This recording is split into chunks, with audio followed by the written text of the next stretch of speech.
Hello very good morning guys. So ಎಲ್ಲರೂ ಹೇಗಿದ್ದೀರಾ?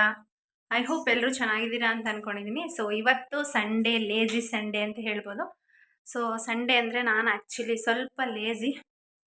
ಇನ್ನು ರಿತಿಕ್ಷಂದ ತಿಂಡಿ ಆಯಿತು. ಲೋಕೆ ಆ್ಯಕ್ಚುಲಿ 3 ಡೇಸಿಂದ ಇರಲಿಲ್ಲ. ಇವಾಗ ಬಕ್ರೀದ್ ಸೀಸನ್ ಆಗಿರೋದ್ರಿಂದ ಸಾರಿ ಹಬ್ಬಕ್ಕೆ ಮರಿ ವ್ಯಾಪಾರ ಮಾಡೋದಕ್ಕೆ ಅಂತ ಹೇಳಿ ಬೆಂಗಳೂರಿಗೆ ಹೋಗಿದ್ದ ಅವನು. 3 ಡೇಸ್ ಆಯಿತು ಮನೆಯಲ್ಲಿ ಅವನು ಕೂಡ ಬಂದಿರಲಿಲ್ಲ. ಸೊ ಇನ್ನು ರಿತಿಕ್ಷಂದು ಋತ್ವಿಕ್ದು ಅವರಿಬ್ಬರಿಗೂ ತಿಂಡಿ ತಿನ್ನಿಸಿ ನಾನು ಲೋಕಿ ಅಮ್ಮ ಈಗ ತಿನ್ನಬೇಕು. ಸಂಡೇ ಮತ್ತು ಲೋಕಿನೂ ಇರಲಿಲ್ಲ. ರಿತಿಕ್ಷನ್ಗೂ ನಾಳೆಯಿಂದ ಸ್ಕೂಲ್ ಸ್ಟಾರ್ಟು ಆ್ಯಕ್ಚುಲಿ. ಸೊ ಹಾಗಾಗಿ ಇವತ್ತು ಟಿಫನ್ಗೆ ಏನು ಮಾಡಿದ್ದೆ ಅಂತ ತೋರಿಸ್ತೀನಿ ನೋಡಿ. ಟಿಫನ್ಗೆ ಆ್ಯಕ್ಚುಲಿ ಸ್ವಲ್ಪ ಚಿಕನ್ ಬಿರಿಯಾನಿ ಮಾಡ್ಕೊಂಡಿದ್ದೆ. ಯಾಕೆಂತ ಹೇಳಿದ್ರೆ ರಿತಿಕ್ಷನ್ಗೂ ಫೇವ್ರೇಟು. ಲೋಕಿ ಕೂಡ ಇರಲಿಲ್ವಲ್ಲ, ಹಾಗಾಗಿ ಎಲ್ಲರೂ ನಾಳೆಯಿಂದ ಸ್ಕೂಲಿಗೆ ಹೋದರೆ ಅವ್ರಿಗೂ ಏನೂ ಮಾಡ್ಕೊಡೋಕ್ಕಾಗಲ್ಲ ಅಂಥೇಳಿ ಹಿಂಗೆ ಈ ಕಡೆ ಸ್ವಲ್ಪ ಚಿಕನ್ ಸಾಂಬಾರನ್ನು ಮಾಡಿಟ್ಟಿದ್ದೀನಿ. Chicken sambar ready. ಇನ್ನು ನಮ್ಮದು ತಿಂಡಿ ಆಗಿಲ್ಲ ಆ್ಯಕ್ಚುಲಿ. ಸೊ ತಿಂಡಿ ತಿಂದ್ಕೊಂಡು ನಂದು ಅಮ್ಮಂದು ಲೋಕಿದು ತಿಂಡಿ ಆಗಿಲ್ಲ. ಲೋಕಿಗೆ ತಿಂಡಿ ಕೊಟ್ಟು ಅಮ್ಮ ಫ್ರೆಶ್ ಅಪ್ ಆಗ್ತಿದ್ದಾರೆ. ಅಮ್ಮ ಬಂದಮೇಲೆ ನಾವು ತಿನ್ನಬೇಕು. ಸೊ ಲೋಕಿಗೆ ತಿಂಡಿ ಹಾಕ್ಕೊಟ್ಬಿಡ್ತೀನಿ, ಯಾಕಂದರೆ ನಿದ್ದೆ ಇಲ್ಲ. ಫಸ್ಟ್ ತಿಂಡಿ ತಿಂದು ಮಲಗಿಬಿಡ್ತಾನೆ.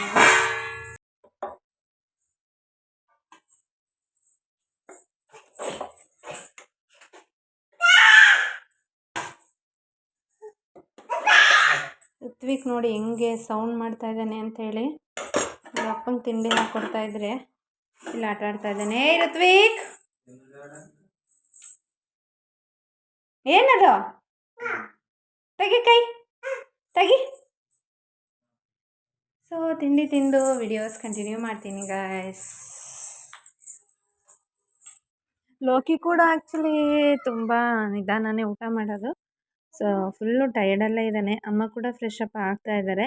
ಫ್ರೆಶ್ ಅಪ್ ಆದಮೇಲೆ ಅವರಿಬ್ಬರಿಗೂ ತಿಂಡಿ ಕೊಟ್ಟಿದ್ದೀನಿ. ಮತ್ತು ಕೂಡ ಸ್ವಲ್ಪ ಕಾಲಾವಕಾಶ ಕಳ್ಕೊಂಡು ಅಮ್ಮಂಗೆ ಮತ್ತು ಲೋಕಿಗೆ ತಿಂಡಿ ಹಾಕ್ಕೊಟ್ಟೆ. ಸೊ ಅಮ್ಮ ಕೂಡ ಬಿರಿಯಾನಿ ತಿಂತಾಯಿದ್ರು. ಇನ್ನು ಲೋಕಿ ಆ್ಯಕ್ಚುಲಿ ಅವ್ನಿಗೆ ನಿದ್ದೆ ಇಲ್ಲ. ಅವ್ನ ಫೇಸ್ ನೋಡ್ಬೋದು ನೀವು, ಫುಲ್ಲು ನಿದ್ದೆ ಮಂಕಲ್ಲ ಇನ್ನೂ ತಿಂತಾ ಇದ್ದಾನೆ. ಇನ್ನು ಲೋಕಿಗೆ ಆ್ಯಕ್ಚುಲಿ ನಾನ್ ವೆಜ್ ಏನಿದ್ರು ಅವ್ನಿಗೆ ಈರುಳ್ಳಿ ಇರಲೇಬೇಕು. ನೋಡಿ, ಈರುಳ್ಳಿ ಕಟ್ ಮಾಡಿಕೊಟ್ರೆ ಅವನು ಆಟ ಆಡಲಿಕ್ಕೆ ಅಂತ ತೊಗೊಂಡು ಈರುಳ್ಳಿ ಜೊತೆ ಆಟ ಆಡ್ತಾ ಇದ್ದಾನೆ. ಸೊ ತಿಂಡಿ ಎಲ್ಲ ಕ್ಲೀನ್ ಮಾಡಿ, ತಿಂಡಿ ತಿಂದು ಎಲ್ಲ ಕ್ಲೀನ್ ಮಾಡಿ ಸ್ವಲ್ಪ ಹೊತ್ತು ನಾನು ಋತ್ವಿಕ್ಕು ಎಲ್ಲ ರೆಸ್ಟ್ ಕೂಡ ಮಾಡಿ ಈಗ ರಿತಿಕ್ಷನ್ಗೆ ನಾಳೆಯಿಂದ ಸ್ಕೂಲ್ ಸ್ಟಾರ್ಟ್ ಆಗಿರೋದ್ರಿಂದ ಸೊ ಬುಕ್ಸು ರ್ಯಾಪರ್ ಎಲ್ಲ ಮಾಡಿರೋದು ಮತ್ತು ಬುಕ್ಸ್ ಥಿಂಗ್ಸ್ ಎಲ್ಲ ಬೆಳಗ್ಗೆ ಆ್ಯಕ್ಚುಲಿ ಅವಳಿಗೆ ಮಾರ್ನಿಂಗ್ 7:45ಗೆ ವ್ಯಾನ್ ಬಂದುಬಿಡುತ್ತೆ. ಸೊ ಅವಾಗ ಆಗಲ್ಲ. ಋತ್ವಿಕ್ ಕೂಡ ಇಲ್ಲೇ ಕೂತಿದ್ದಾನೆ. ಸೊ ಅವ್ನಿಗೆ ಏನೋ ಹಾಕ್ಕೊಟ್ಟಿದ್ದೀನಿ. ಅವ್ನ ಪಾಡಿಗೆ ಅವ್ನು ಅದರಲ್ಲಿ ಆಟ ಆಡ್ತಾ ಇದ್ದಾನೆ. ಅವನ್ನ ನೋಡಿಕೊಂಡು ಬುಕ್ಸ್ ಪ್ಯಾಕ್ ಮಾಡಿಬಿಡೋಣ ಅಂಥೇಳಿ. ಯಾಕೆಂತ ಹೇಳಿದ್ರೆ ಬೆಳಗ್ಗೆ ಬೇಗ ಇರುತ್ತಲ್ಲ. ಸೊ ಅವಳಿಗೇನೇನು ಬೇಕಾಗುತ್ತೆ ಏನು ಅಂತ ಏನು ಮಾಡೋಕ್ಕಾಗಲ್ಲ. ಸೊ ಸ್ಕೂಲಿಂದ ಬುಕ್ಸ್ ಕೊಟ್ಟಿದ್ದಾರೆ.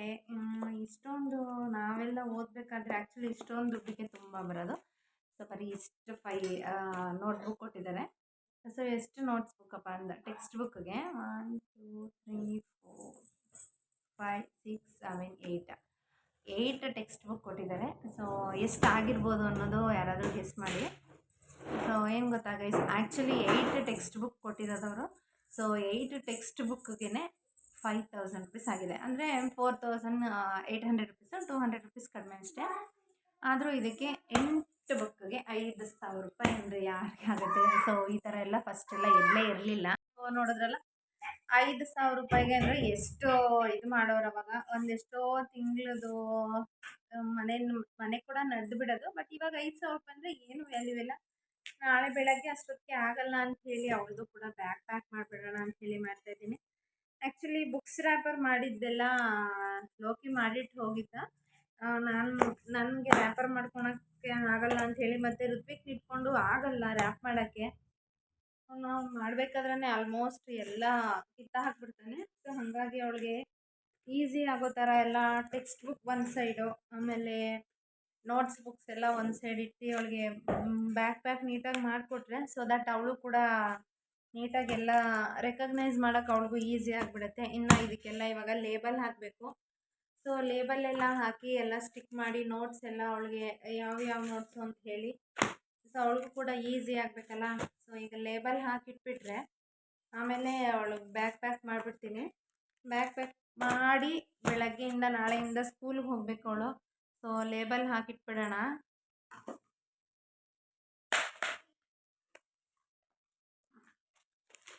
ಸೊ ಎಸ್ ಗಾಯ್ಸ್, ಆ್ಯಕ್ಚುಲಿ ಏನಪ್ಪ ಅಂತ ಹೇಳಿದ್ರೆ ಲೇಬಲ್ ಎಲ್ಲ ಹಾಕೋದ್ರಿಂದ ಫಸ್ಟೆಲ್ಲ ಇರಲಿಲ್ಲ, ಈಗೆಲ್ಲ ನೇಮು ಅವಳಿಗೂ ಕೂಡ ಎಲ್ಲ ಯಾವ ಬುಕ್ಸು ಏನು ಟೆಕ್ಸ್ಟ್ ಬುಕ್ಕು ಅಂತೆಲ್ಲ ಗೊತ್ತಾಗಬೇಕಲ್ಲ.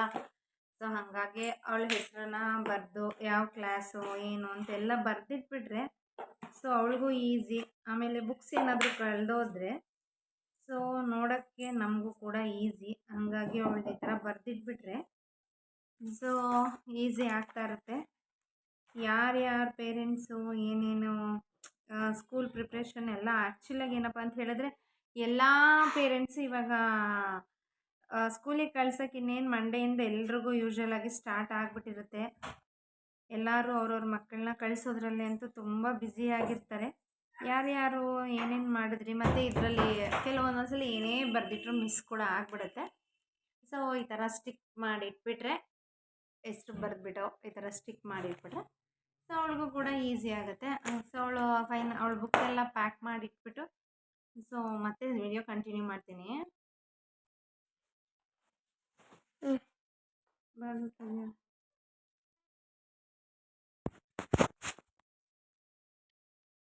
ಫೈನಲಿ ಲೇಬಲ್ ಎಲ್ಲ ಹಾಕಿದ್ದಾಯಿತು. ಸೊ ನೋಡ್ತಿರ್ಬೋದು, ಲೇಬಲ್ಗೆಲ್ಲ ಹೆಸರು ಬರೆದಿಟ್ಟಿದ್ದೀನಿ. ಈಗ ಬುಕ್ ಪ್ಯಾಕ್ ಮಾಡಿಟ್ಬಿಟ್ಟು ಇನ್ನು ಅವಳ ಡ್ರೆಸ್ ಎಲ್ಲ ಐರನಿಂಗ್ ಮಾಡಬೇಕು. ನಾಳೆ ಸ್ಕೂಲ್ ಥಿಂಗ್ಸ್ ಎಲ್ಲ ಎತ್ತಿಡಬೇಕು. ಇನ್ನು ಜಾಮಿಟ್ರಿ ಬಾಕ್ಸ್ಗೆಲ್ಲ ಏನೂ ತಂದಿಲ್ಲ. ಸೊ ಪೆನ್ಸಿಲು ಟೋಟಲಿ ಅವಳ ಜಾಮಿಟ್ರಿ ಬಾಕ್ಸ್ನೆಲ್ಲ ತಂದಿಟ್ಟು ಅವಳ ಸ್ಕೂಲ್ ಥಿಂಗ್ಸ್ನೆಲ್ಲ ಪ್ಯಾಕ್ ಮಾಡಬೇಕು. ಸೊ ನೋಡಿದ್ರಲ್ಲ ಗೈಸ್, ಹಾಗೆಲ್ಲ ಮಕ್ಕಳನ್ನ ಕಳಿಸೋದು ಅಂದರೆ ತುಂಬ ಈಸಿ ಇತ್ತು. ನಮ್ಮ ಕಾಲದಲ್ಲೆಲ್ಲ ಹೆಂಗಾಗ್ಬಿಟ್ಟಿದೆ ಅಂತ. ಸೊ ಇಲ್ಲಿಗೆ ಇವತ್ತಿನ ವಿಡಿಯೋ ಮುಗಿಸ್ತಾ ಇದ್ದೀನಿ. ನಾಳೆ ವಿಡಿಯೋದಲ್ಲಿ ಕಂಟಿನ್ಯೂ ಆಗ್ತೀನಿ. Thank you for watching. So ಇನ್ನೂ ಯಾರ್ಯಾರು ನನ್ನ ಚಾನಲ್ನ ಸಬ್ಸ್ಕ್ರೈಬ್ ಮಾಡಿಲ್ಲ ದಯವಿಟ್ಟು ಸಬ್ಸ್ಕ್ರೈಬ್ ಮಾಡ್ಕೊಳ್ಳಿ ಅಂತ ಹೇಳ್ತಾ ಹೀಗೆ ಸಪೋರ್ಟ್ ಮಾಡ್ತಾಯಿರಿ. ಸೊ ಹಾಗೆ ನಾನು ರಿತಿಕ್ಷನ್ಗೆ ಒಂದು ಜಾಮಿಟ್ರಿ ಬಾಕ್ಸ್ ತಂದಿದ್ದೆ, ಅದನ್ನು ತೋರಿಸ್ತೀನಿ ನೋಡಿ. ಸೊ ಎಷ್ಟು ಸಿಂಪಲ್ ಆಗಿದೆ, ಬಟ್ ಇದಂತೂ ತುಂಬ ಕಾಸ್ಟ್ ಕೂಡ ಕಡಿಮೆ. ಯಾರು ಎಷ್ಟು ಕಾಸ್ಟ್ ಅಂತ ಗೆಸ್ ಮಾಡಿ ನೋಡೋಣ. Thank you. ಬಾಯ್ ಮಾಡಿಬಿಡು. ಬಾಯ್.